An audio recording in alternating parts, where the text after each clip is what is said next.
Hey friends, looking for some great business content other than right here on Accelerate? Then check out C-Suite TV and watch in-depth interviews with business content for C-Suite leaders and entrepreneurs, including an interview with me, your favorite podcast host. And it's all on demand. Watch and get insider secrets on demand by going to csuitetv.com. That's c-suitetv.com. Business insights on demand. Okay, let's do the show.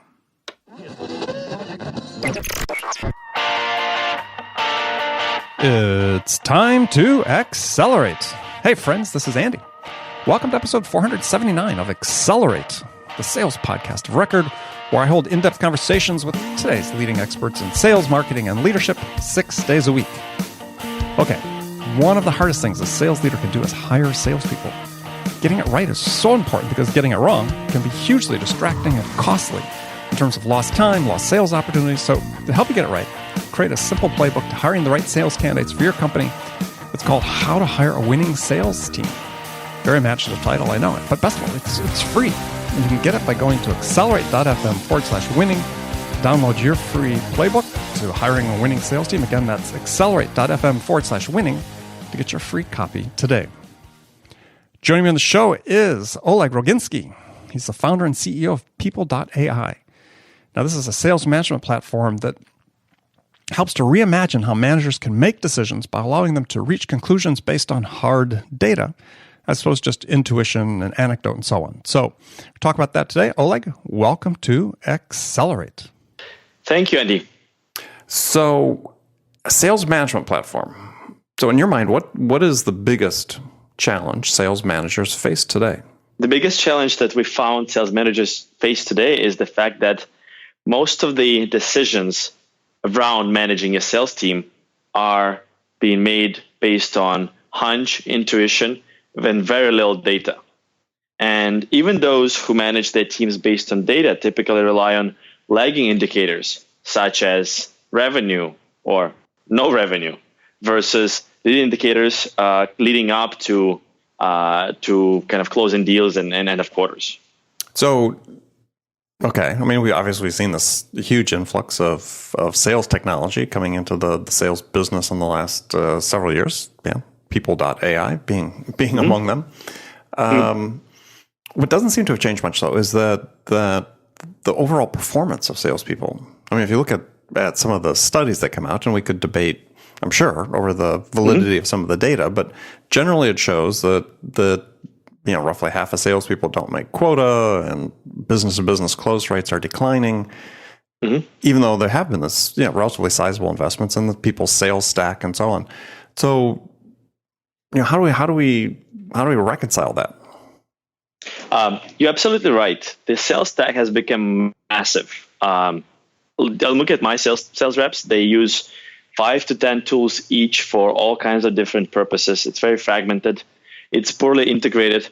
And one thing that we see it generates is a ton of silos in terms of data, in terms of attention span of a sales rep, in terms of their workflow. Sales reps end up managing their sales stack more than they actually end up selling. And that's what we see there. Now, another thing we're seeing is that because there's so much fragmentation, no kind of unified data around what the sales reps do, the sales managers don't have any idea of what's going on in their teams. And that's the problem we set out to solve at People.ai, kind of full visibility, transparency into what's happening with the sales managers, or with the sales reps for the sales managers, and ability to positively influence how the process of sales is being done by the team. Well, I mean, so you talk about lack of visibility, but one of the selling points of let's say sales development platforms, which there are many that are out there these days, was that hey, we're providing real transparency into at least one portion of the selling process. And I mean, is that not true, or that's not how the systems are being used? So that's exactly true for one portion of the sales process. Right.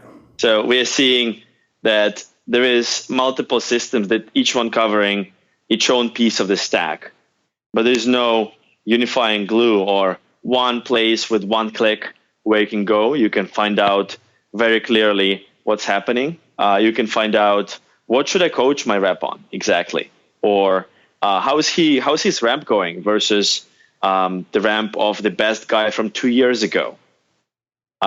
So these kind of questions stay unanswered because of the fragmentation in the market and because of the fact that all these tools, each one has a small analytics platform, but there is no unifying window on it. Now, another thing to understand is that most of the sales development platforms are focusing on the workflow of the rep. Mm-hmm. They're trying to make the rep more effective, give him templates, give him cadences, try to give him an ability to touch more accounts or more people in the same amount of time, and make it a little bit more convenient. What nobody has focused on is making the life of the manager easier. Okay. So, true. I mean, yes. Well, yeah, sort of true, right? I mean, the fact is there are, I guess, through CRM and so on, I mean, there are certainly ostensibly there's data that's available for managers to be able to see. So once you describe what you're showing and what you're providing in People.ai, that's different from what managers have access to today. You're right. There is data in CRM, part of it, whatever reps deem to or decide to log in there. There is data in the sales development tools like SalesLoft, Outreach, Yesware, etc. There is data in the phone systems, be it RingCentral, Inside Sales, mm-hmm. or new guys like Chorus that pull out data there. There's data also. Chorus being a company that's recording and will enable you to analyze your call, right? Yes. There's also data in their DocuSign. There is data in probably SteelBreak if you use that.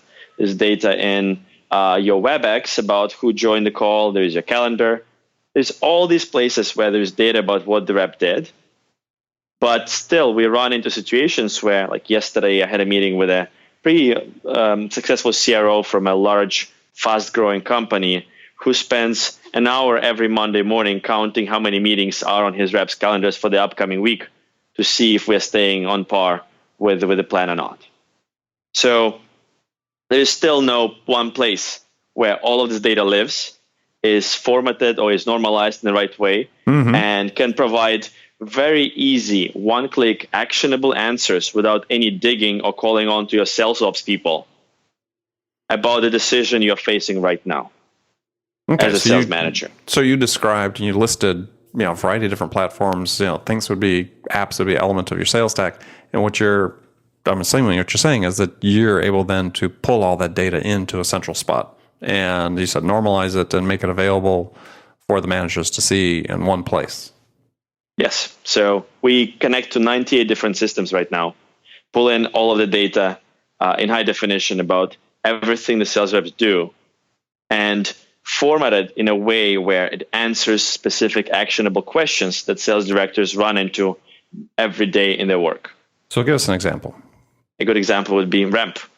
Very few companies are able to effectively track whether someone is ramping correctly, whether they're falling behind, whether they are ready to go out and go crushing, or if the rep is not going to make it. The best way to figure that out is to compare how the rep is tracking across multiple metrics about him versus successful or unsuccessful ramps in your past. So that is available within People.ai with a click or two. Leveraging off of another app that's perhaps tracking that data specifically.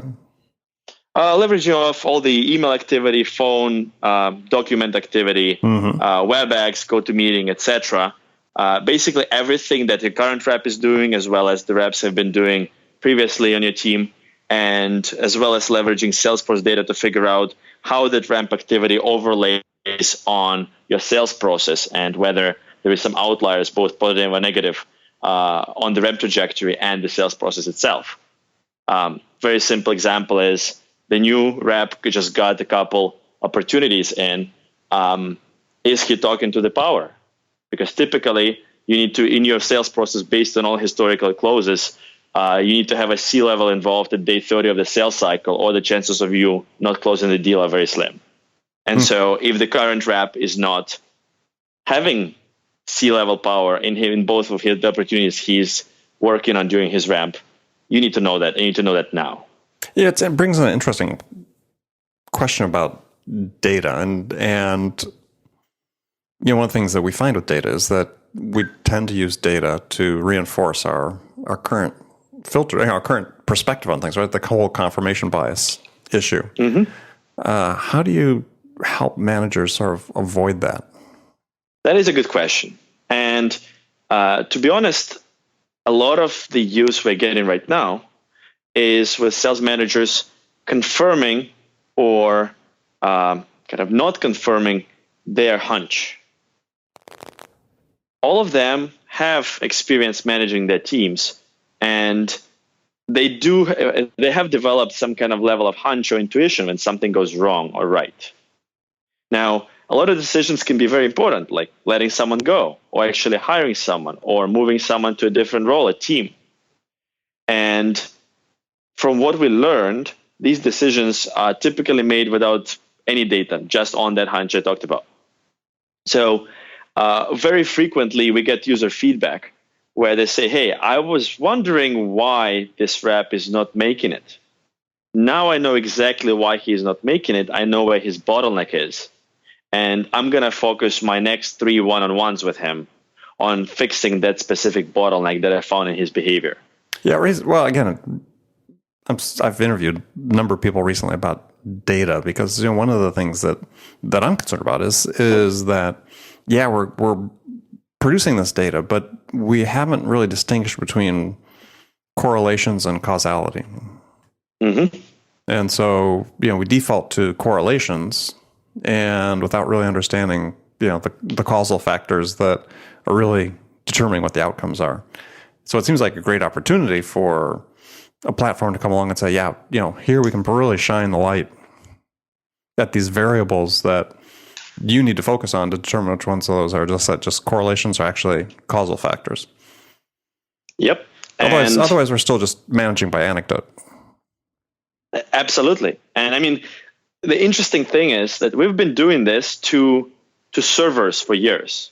We've been doing this to machines with successful companies like Splunk and AppDynamics and Datadog, figuring out root cause effects of something breaking upstream or something not working right upstream, and then what does it lead to downstream? And so People.ai for the first time is applying that kind of methodology to people. Now, given the AI suffix, are you using some sort of machine learning or AI applying that in the system? Plenty of that. Yeah, plenty of that. I mean, my background is 10 years in what you call AI now. I prefer calling it just clever machine learning.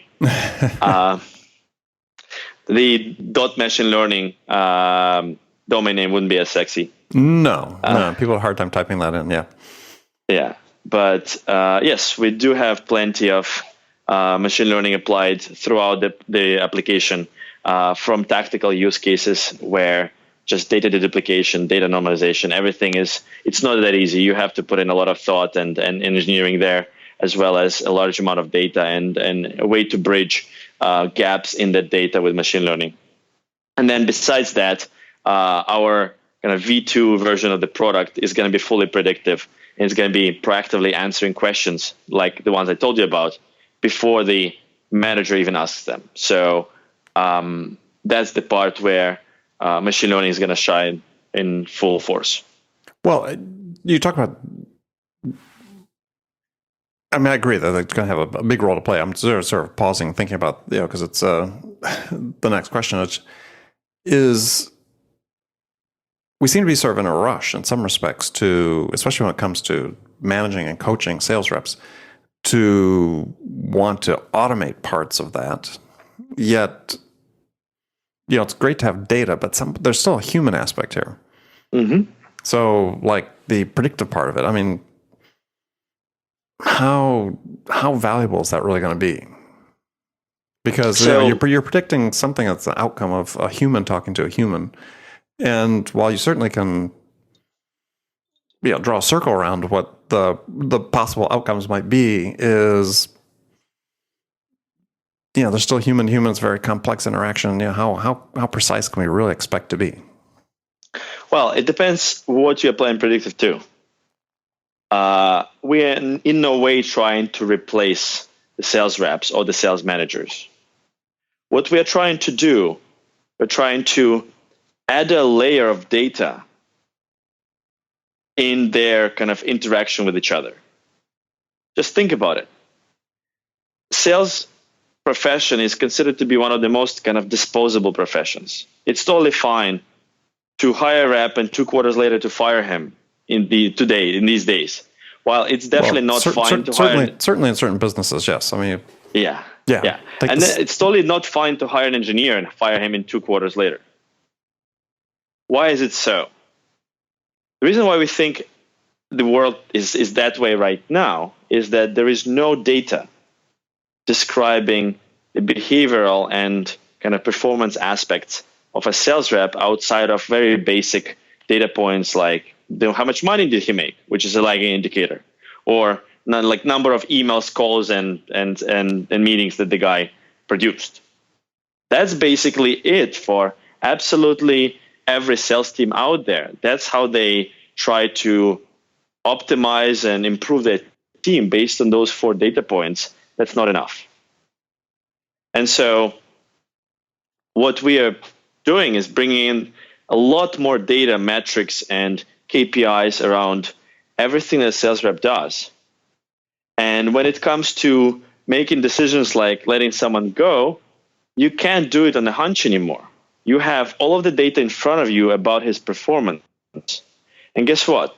You know exactly where his bottleneck is, where he's not performing as well as the rest of the people on the team. When you know that, you're much less likely to let the person go. Instead, you know exactly where to go and fix him. Train more, provide coaching, provide templates, listen into his phone calls, attend his meetings, whatever it takes. But the whole disposable culture around hiring, managing, running a sales team comes from the fact that there is no data, no granular data about what the reps do, how they do it, and how they do it the right thing. Well, yeah, certainly that's changed a lot. Given again all the sales tech that's available. Mm-hmm. I mean, you certainly have more insight into activity levels. Yep. Than you ever had before, for sure. Yeah, it's interesting because then I think you talk about this is that sales has always been sort of considered a black box. But interesting, compared to almost every other, if you go through a company and say, where actually do you have the greatest transparency in terms of actual output and performance? Sales is really the one. I mean, compared to any other white collar profession within a company, how this marketing person perform, how this operations person perform, but with sales, it's very black and white. Yeah, and you're talking about a very interesting topic where I think sales is black and white because it's one of the few professions where we have a clear binary outcome. Mm-hmm. You got every sales process. Yeah, you got it. You didn't. But with other verticals, it's even worse than with sales, where there is no binary outcome. You kind of did the job, or you kind of didn't do the job. Nobody knows. So it's way worse outside of sales when it comes to figuring out how do you make people successful using data. Now, that was going to be my follow-up question. So how do you, if you were to say, okay, People.ai, I mean, you're fairly generic in your title, so I presume you're starting with sales, but there's a greenfield of opportunity outside of sales that's never been touched.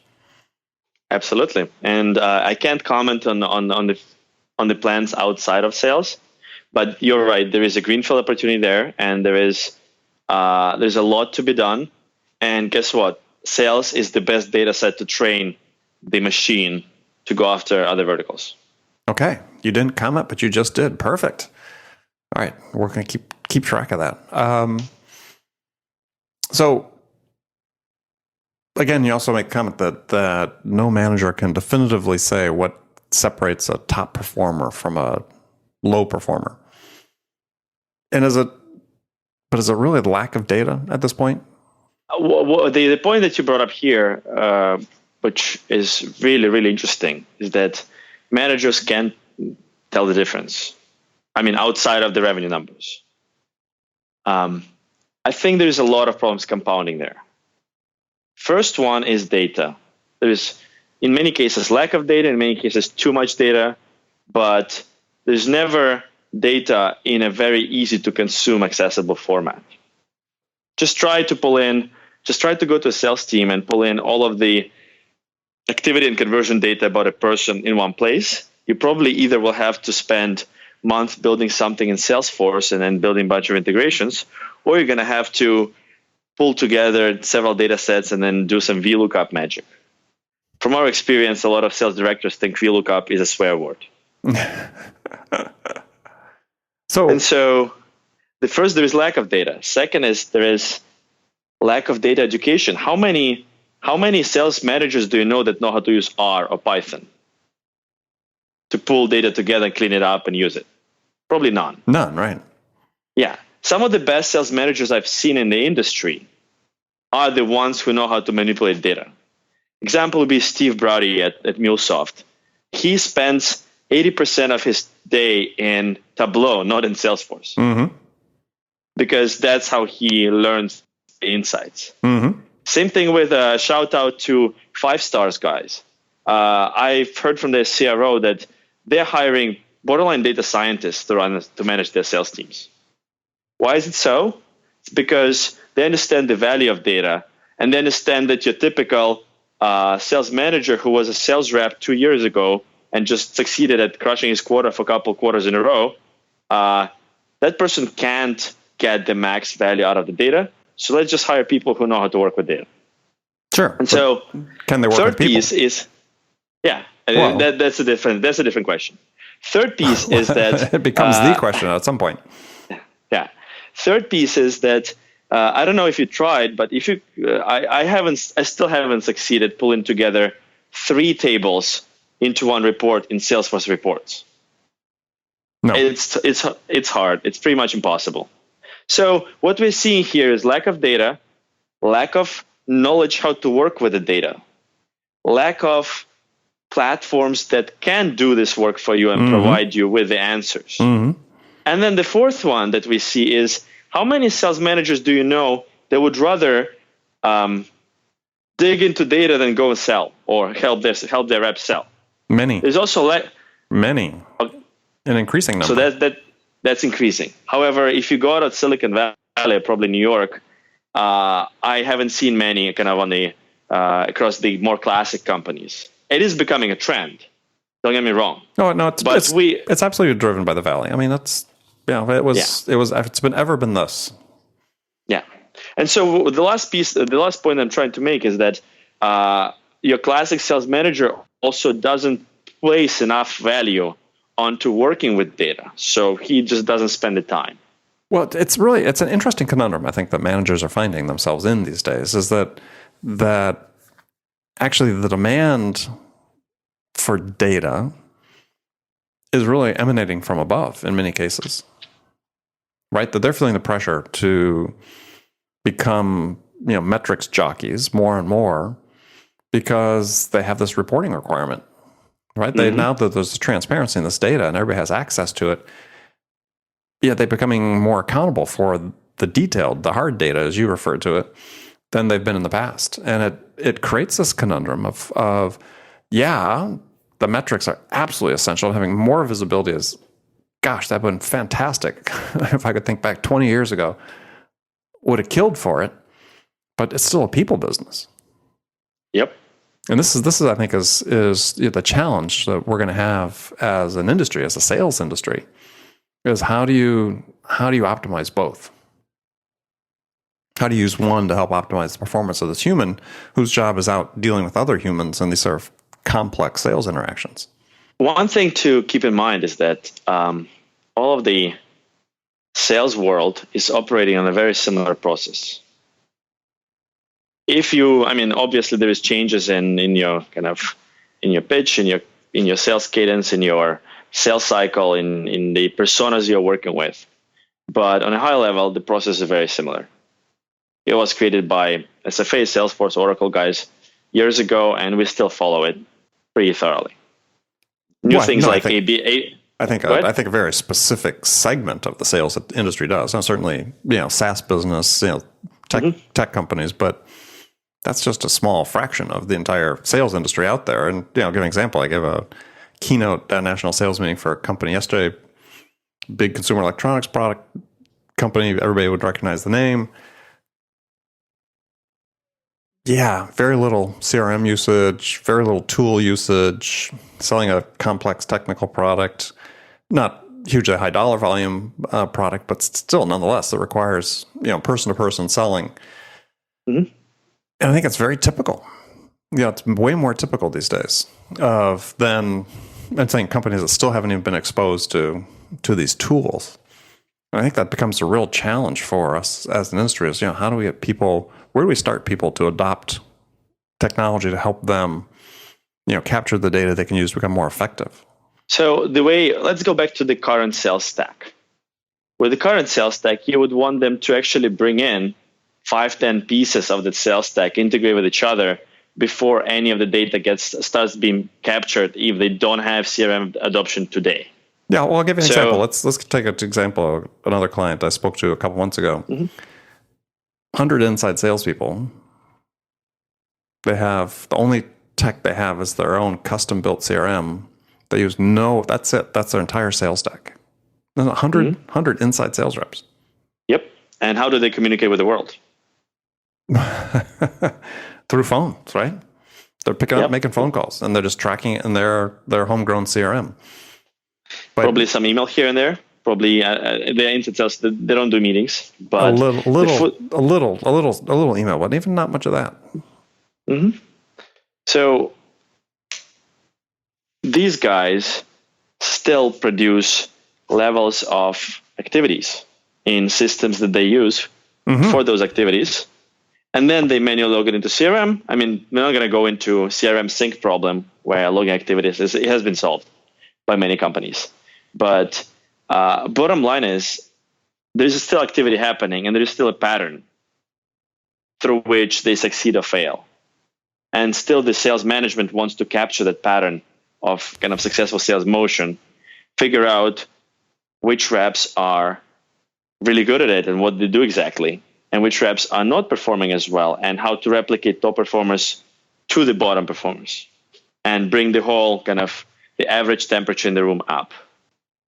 So that's kind of the holy grail of making your sales team more effective from our perspective, is to find where exactly which person is underperforming and what's the most cost-effective, fastest, easiest way to bring that person to at least the average level of performance in that specific metric where they are underperforming.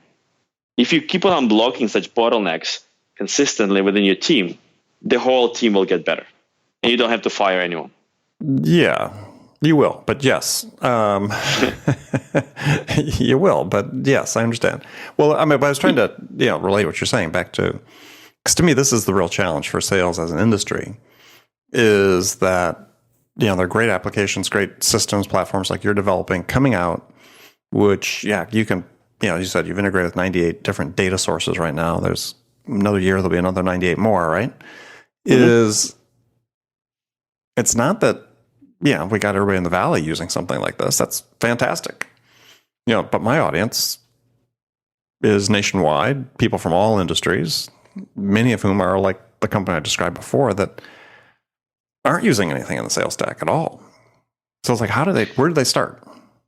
And that's the beauty. The way we approached it is we are fully stack agnostic. We have several companies using us that don't have a CRM. So what's the data source? Why? The data source is their email, calendar, phone, etc. They use different systems to communicate with the world. As long as you talk to someone using something, People.ai works. Got it. And other systems are kind of a cherry on top that adds extra resolution. There is a large bank that we're working with that does not have any CRM adoption, but they still need visibility. They still need a way to optimize. And so while CRM adoption gives us kind of understanding of where in the sales process you are, it's not required. The data is there. The granular data is there, no matter what. Yeah, as you said, through calendar, email, maybe phone if they're recording calls and so on. Yeah. Very interesting. Well, cool. Well, I mean, I'm anxious to see it in action. So tell folks how they can find out more about you and connect with you. Yeah, they can go to People.ai and reach out to us.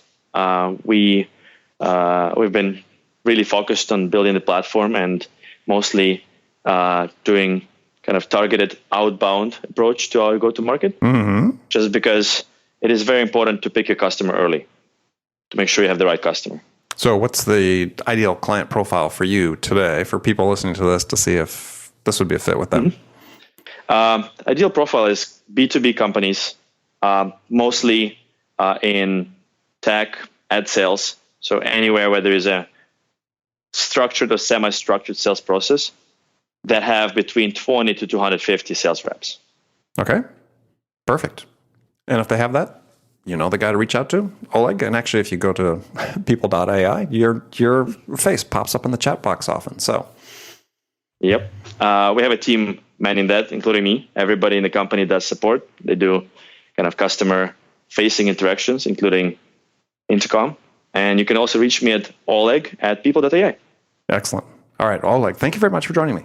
Thank you, Andy. It's been very interesting. And friends, thank you for spending this time with us today. Remember, please come back, join us again for our next show. That could be tomorrow, hopefully. And until then, really appreciate if you take a few moments, go to iTunes, subscribe to this podcast, leave a review for us.